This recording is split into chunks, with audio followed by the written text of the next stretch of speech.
صفحہ نمبر 139، آیت نمبر 29، سورۃ الاعراف۔ اعوذ باللہ من الشیطان الرجیم، بسم اللہ الرحمن الرحیم۔ قل امر ربی بالقسط واقیموا وجوہکم عند كل مسجد وادعوه مخلصين له الدين كما بدأكم تعودون۔ اللہ تبارک و تعالی فرماتے ہیں قل امر ربی بالقسط، آپ فرما دیجئے کہ میرے رب نے مجھے انصاف کا حکم دیا ہے۔ واقیموا وجوہکم عند کل مسجد، اور اپنا رخ قائم کر ہر نماز کے وقت سیدھے انداز سے۔ وادعوہ مخلصین لہ الدین، اللہ کے واسطے اپنا دین خالص کر کے اللہ کو پکارو۔ کما بدأکم تعودون، جس طرح کہ اللہ نے ابتدا میں تمہیں پیدا فرمایا دوبارہ تمہیں لوٹائے گا۔ فریقا ہدا و فریقا حق علیہم الضلالہ، ایک جماعت کو ہدایت ملی اور ایک جماعت پہ گمراہی ثابت ہوئی۔ انہم اتخذوا الشیاطین اولیاء من دون اللہ، واقعی وہ لوگ جنہوں نے شیاطین کو اللہ کے سوا اپنا کارساز رکھا۔ وَيَحْسَبُونَ أَنَّهُمْ مُهْتَدُونَ، پھر یہ خیال بھی کرتے ہیں کہ ہم ہدایت والے ہیں۔ یا بنی آدم خذوا زینتکم عند کل مسجد، اے آدم کی اولاد مزین لباس پہنو جب آپ لوگ اللہ کے گھر میں جاتے ہو۔ وَكُلُوا وَاشْرَبُوا، کھاؤ پیو، وَلَا تُسْرِفُوا، مگر اسراف مت کرو۔ إِنَّهُ لَا يُحِبُّ الْمُسْرِفِينَ، واقعی وہ اسراف کرنے والوں کو پسند نہیں فرماتے۔ اللہ تبارک و تعالی ان آیات مبارکہ میں نماز اور مسجد کا تذکرہ فرماتے ہیں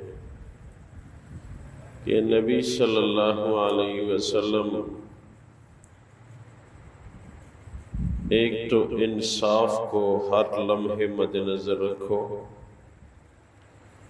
اور جب بھی سجدے کا وقت ہو تو اپنا رخ سیدھا کرنا، یعنی اخلاص کے ساتھ اللہ کے سامنے نماز پڑھنا۔ جس طرح اللہ نے تمہیں پیدا فرمایا اسی طرح تمہیں واپس بھی لوٹائے گا۔ اور ظاہر ہے کہ دو جماعتیں ہیں، ایک ہدایت یافتہ جماعت اور ایک گمراہ کن جماعت۔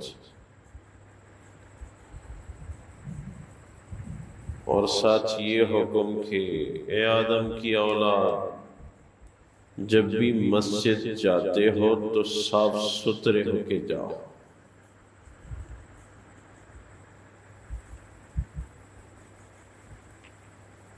حدیث میں کہ صفائی نصف ایمان ہے۔ اسلام صفائی کو پسند فرماتا ہے۔ کبھی خیال کیا ہوگا کہ جب آدمی اچھی طرح غسل کرے اور صاف ستھرے کپڑے پہن لے اور جا کے مسجد میں عبادت کرے تو اس عبادت کا الگ مزہ ہوتا ہے، اور اگر عام لباس میں کام کاج کے لباس میں تو اس نماز میں وہ مزہ نہیں ہوتا۔ بلکہ فقہاء نے لکھا ہے ایسا لباس جس میں آدمی اپنے خصوصی مہمان سے ملنا پسند نہیں کرتا، اس لباس میں نماز پڑھنا بھی مکروہ ہے۔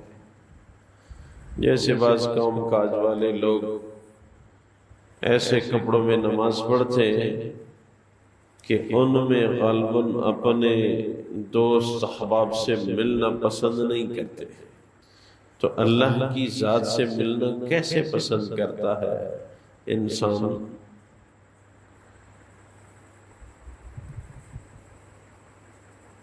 اور ساتھ یہ حکم کہ کھاؤ پیو مگر اسراف مت کرو۔ کھاؤ پیو، تم انسان ہو، تمہیں ضرورت ہے کھانے پینے کی۔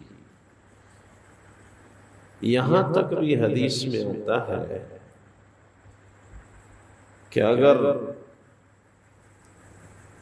کھانا تیار ہے، نماز کا وقت ہو گیا، مگر بھوک کی حالت یہ ہے کہ اگر نماز پڑھے گا تو توجہ کھانے کی طرف ہوگی، تو اب یہ ہے کہ پہلے کھانا کھا لے اور پھر اطمینان سے نماز پڑھ لے، کیونکہ انسان کے ساتھ یہ بشری ضروریات منسلک ہیں۔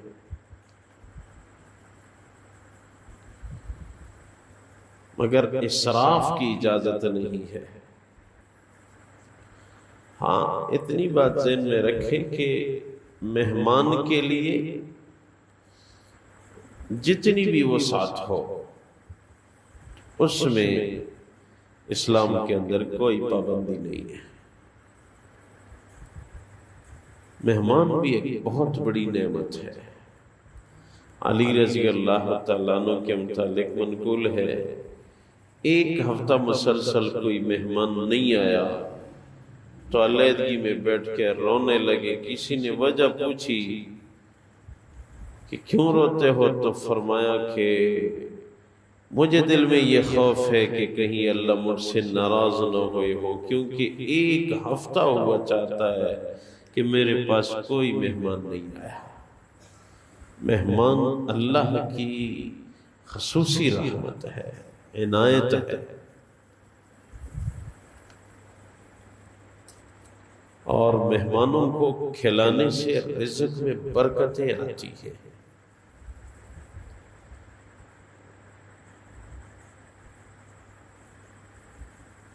ہاں، اسراف سے انسان کو بچنا چاہیے۔ اسراف کسے کہتے ہیں؟ بلا ضرورت اللہ کی نعمت جو ہے وہ ضائع کی جائے۔ جیسے گھر میں 5 بندے رہتے ہیں تو وہ اتنا انتظام کریں کہ 8-10 بندوں کا انتظام ہو، اور وہ انتظام پڑوسیوں کی نیت سے نہ ہو، کسی مسکین فقیر کی نیت سے نہ ہو، اور وہ انتظام ہو کہ ضائع ہو جاتا ہے روز، تو یہ اب اسراف ہے، یہ اسراف میں آتا ہے۔ یا انسان پیٹ بھر کے کھا چکا ہے، اب مزید کھانا صحت کے لیے بھی وبال ہے اور شرعاً بھی درست نہیں ہے۔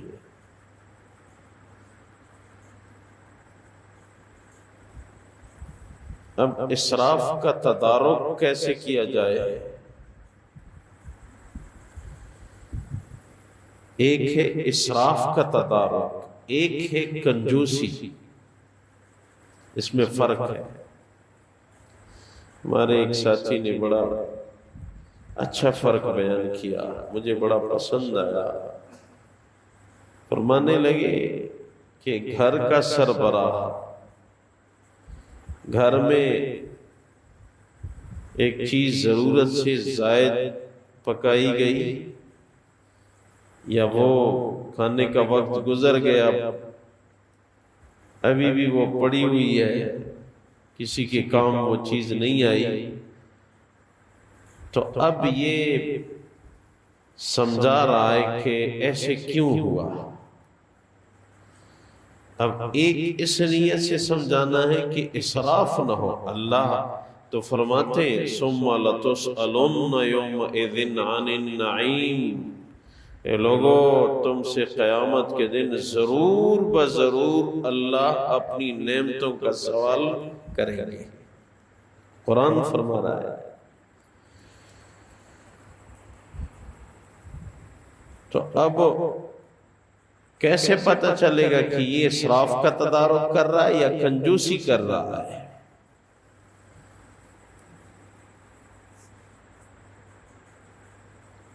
تو فرق یہ ہے کہ اگر ایسے انداز سے سمجھا رہا ہے کہ جس کو سمجھا رہا ہے اس کا دل توڑ رہا ہے،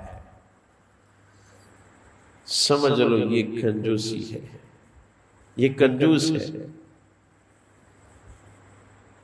اور اگر ایسے پیارے انداز سے سمجھا رہا ہے کہ اس کے دل کا خیال بھی رکھ رہا ہے اور ادھر نعمت ضائع ہو رہی ہے اس کو بھی روکنا چاہتا ہے، سمجھ لو یہ اسراف کا تدارک کر رہا ہے۔ وہ فرق بس ایسے انداز سے وہ سمجھ میں آ جائے گا، کیونکہ ٹھیک ہے ایک طرف اگر سختی سے سمجھا رہا ہے تو ایک طرف تو نعمت بچا رہا ہے، لیکن دوسری طرف تو مومن کا دل توڑ رہا ہے جو سب سے بڑی نعمت ہے۔ کسی کا دل بھی نہ ٹوٹے اور نعمت کا کفران یعنی نعمت کا ضائع ہونا بھی نہ، ایسا درمیانی راستہ اختیار کیا جائے جو اسلام کا منشا ہے۔ اور جو چیز کہیں نہ کہیں استعمال میں آتی ہے، کھانا سالن کسی پڑوسی کے ہاں گیا، کسی مہمان پہ استعمال ہوا، یہ بہت قیمتی جگہ پہ پہنچ گیا ہے، اس کے متعلق کوئی پریشانی نہیں ہونی چاہیے۔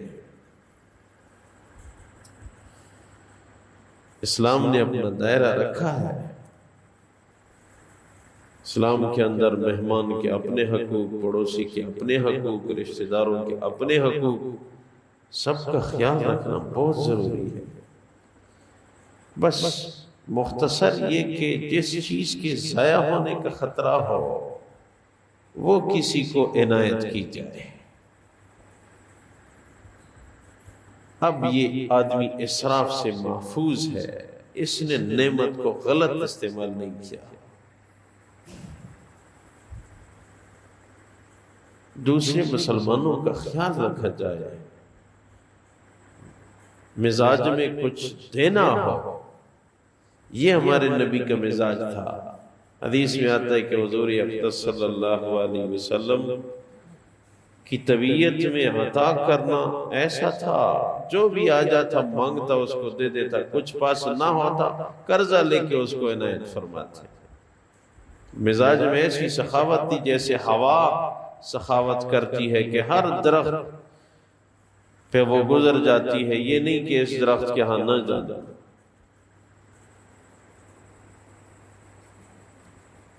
تو اس کا خیال رکھنا چاہیے کہ اللہ کی نعمتوں کی ناشکری بھی نہ ہو، اور نعمتیں استعمال کرنا یہ تو انسان کا مزاج ہے۔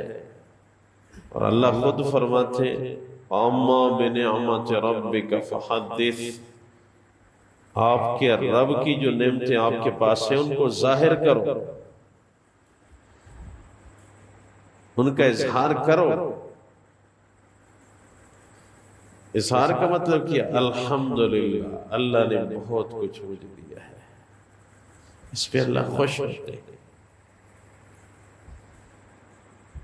اللہ تبارک و تعالی ارشاد فرما رہے ہیں قل امر ربی بالقسط، آپ فرما دیجئے کہ میرے رب نے مجھے انصاف کا حکم دیا ہے۔